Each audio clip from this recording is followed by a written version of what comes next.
What is up, guys? It's the Sound Alchemist, and I'm joined by Gersh1. And today we're back to answer your questions in another episode of 1, 2, 3, For the Greater WAAAGH. This is a video series where we answer the questions left by you, the viewer. If you have a question for us, comment down below. Put a question in front of your question because we get to those questions first. That is what Ivic Henry did. He asks, will the Emperor ever gonna give up?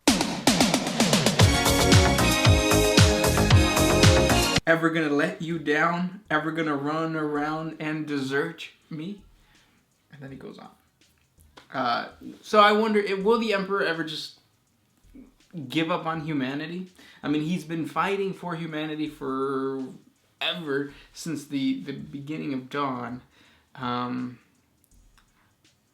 Do you think that, like, all the corruption and all the craziness would finally just get the Emperor to give up? No. No, ever? No, I feel like that is his one true purpose, and if he gives up in that, he's giving up on himself, most of all. He knows that humanity can unite itself, that humanity can prosper through science. So, as you can see now, humanity's freaking on a descent. They're worshiping chaos. They praise him as a god, which he didn't want to be praised at. However, I feel like humanity just needs to be led in the right path, and he knows this. So because of that, he understands that humans are flawed creatures, and that they can work past their flaws to become perfection, or at least as close to perfect as humans can get. Yeah. So he's not going to give you up. He's never going to let us down. But he will. Hurt you? Yeah. He hurt me. Well, actually, that was his uncle who hurt me. But we don't talk about that. The story thickens. Oh, something was Thick. Thick. Next question.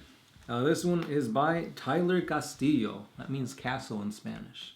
That is. Is it possible that the Golden Throne and the constant sacrifices to the Emperor's body and consciousness in the warp is actually impeding his return? Could it have been ready to return, if not thousands of years ago, but it's these souls that are stopping him. Since he truly needs to revive, the Imperium is just screwing themselves by doing this. Again, I don't want to say no, but at the same time, yeah, it could be a possibility because the sacrifice of Psychers appeases one of the gods, one of the Chaos gods, and it makes him stronger. And the whole thing about the... what's the seat called? The sea? The Golden Throne. Oh, the seat. The seat. Jesus, did I sleep last night? But anyways, the whole thing is that it's blocking the warp. Right on the other side of the warp, you better believe that the Chaos Gods are like pounding. Oh, what are they pounding? The door. The Golden Throne. It's a very good analogy to like an actual toilet, like a backed up toilet. All the poop is gonna come back up. But anyways, what kind of toilet do you have where it goes back the one up? with the kind that shoots up. It's called the bidet. Oh. But yeah, so sacrificing all these creatures could be, or all these Psychers could be appeasing. Who do you think, like, sacrifice, do you think it would be blood for like a blood god? Do you think it would be like sacrificing Psychers, so is it Tzeentch? But at the same time, I know it's not Nurgle, but is it like pleasureful for Slaanesh? Maybe it's all three. Maybe it's powering all three of them. Why are you excluding Nurgle? Because sacrificing someone means killing them, and Nurgle is the opposite of that. Right, trying to persist. Yeah, persist and continue to decay. Right. Their body decays after they're dead. I don't know, I feel like it'd be more towards corn. Blood for the blood god. When you sacrifice somebody, I feel like their blood oozes out or something. I don't know. Yeah, but more than likely, no. No. Next question. This one's by Jason the Critic. What do you think is the weakest playable army in 40K? Both in the lore and in the tabletop. Tau? No, well... I knew it was coming. I don't know, man. I think that it's pretty good. Everybody has a good balance. I don't see very many Eldora, Dark Eldar players, so I can't speak to that. But I feel that... just because they don't officially have a codex, I'll say the Sisters of Battle are probably the weakest. Yeah, we can go with that. and because they don't have stratagems to use. Yeah. So that already puts them in a deficit. Because I know when we would play with your orcs and you didn't have stratagems, you're like, oh, well. Bullshit. Yeah. I guess I'll just wait to lose. Yeah. Let me set up and bring all my models so I could just take them off. But yeah. Lore-wise, what would you say? Oh, who's supposed to be the weakest? Yeah. The Eldar. They are a dying race. Yeah. That's what they're designed to be. They're supposed to be like the elves of Middle Earth. I mean, they're strong, but there's few of them. Mm-hmm. Next question comes from Objective Apples. Have you seen The Nun? If so, or if not, which Chaos God do you think she would be, or she's with? I haven't seen The Nun, but I know it's in the same universe as like Annabelle and Conjuring and all that stuff. I actually saw I think, spoiler alert, The Nun is the same demon that's like a cross-dresser in one of the previous... Because I have never seen any of those scary movies. I don't like scary movies. I don't like being scared. I don't like small holes either. But I have watched videos on YouTube explaining the lore of that whole series. And I think that it would be Slaanesh because of the whole like cross-dressing and like all that kind of stuff. Interesting. We'll see. Next question. This one's by That's a Spicy Meme. That's a good name. Do you have a Chaos Army? And if you do, how many do you have? And do you know the best way to paint them?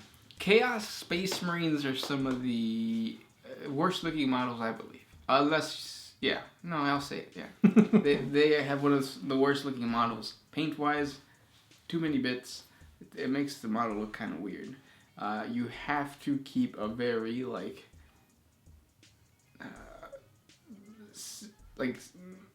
small color palette. Yeah.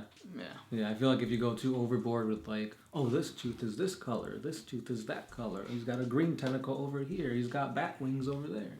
Yeah, it starts looking like the new Noise Marine. Yeah, I mean, it's a cool model, don't get me wrong, but they just went with a rainbow palette, his hair's red, yellow, orange, green. I feel like it's a bit too much on the eye. Too much. Yeah, if they go with the original purple and black, I think it'd look a little bit cooler.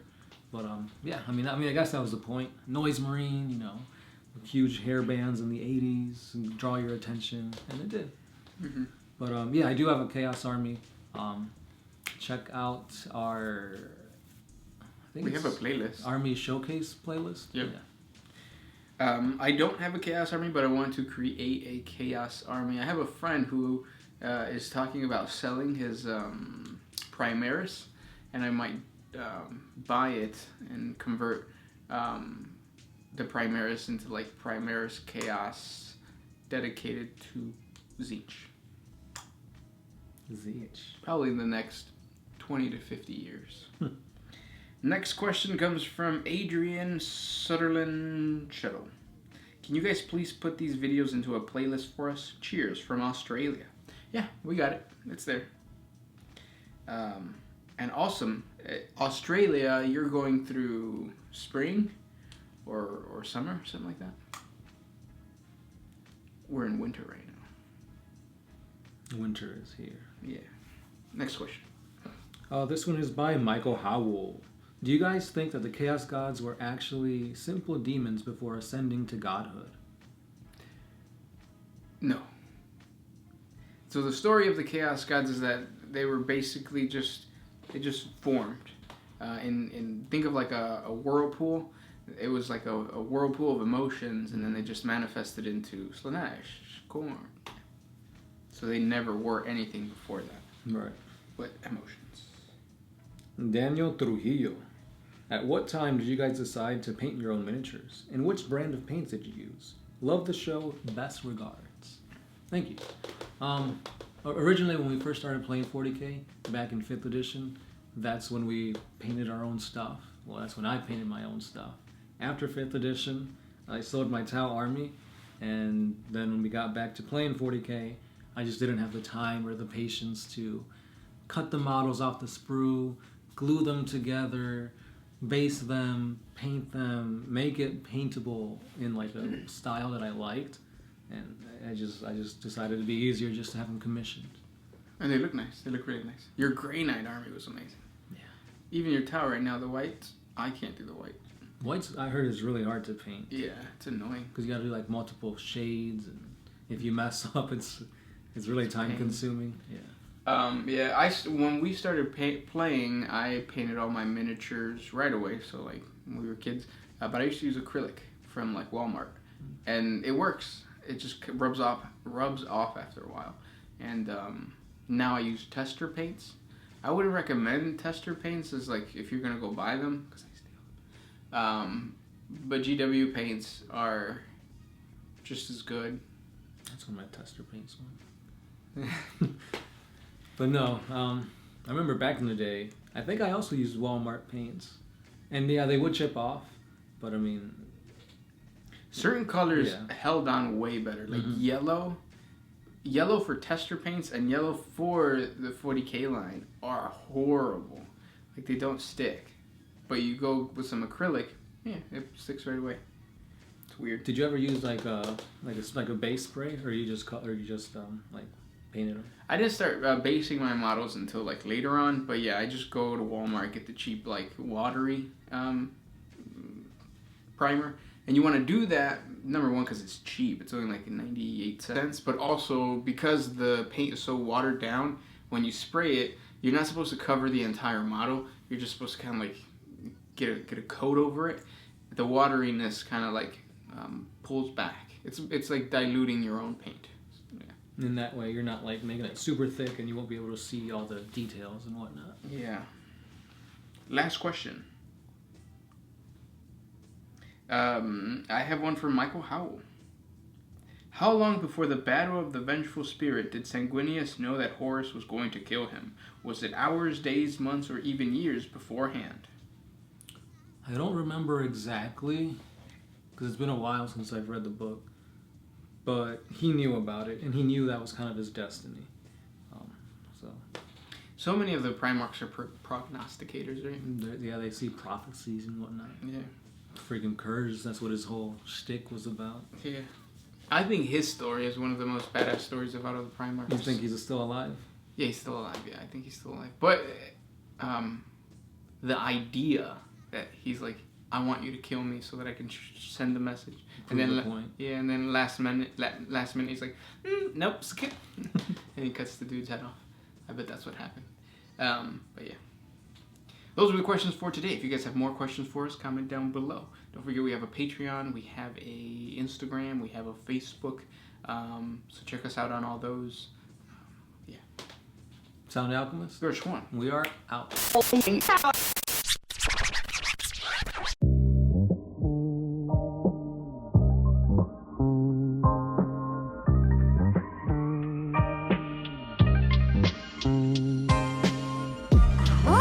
used to put my freedom first in any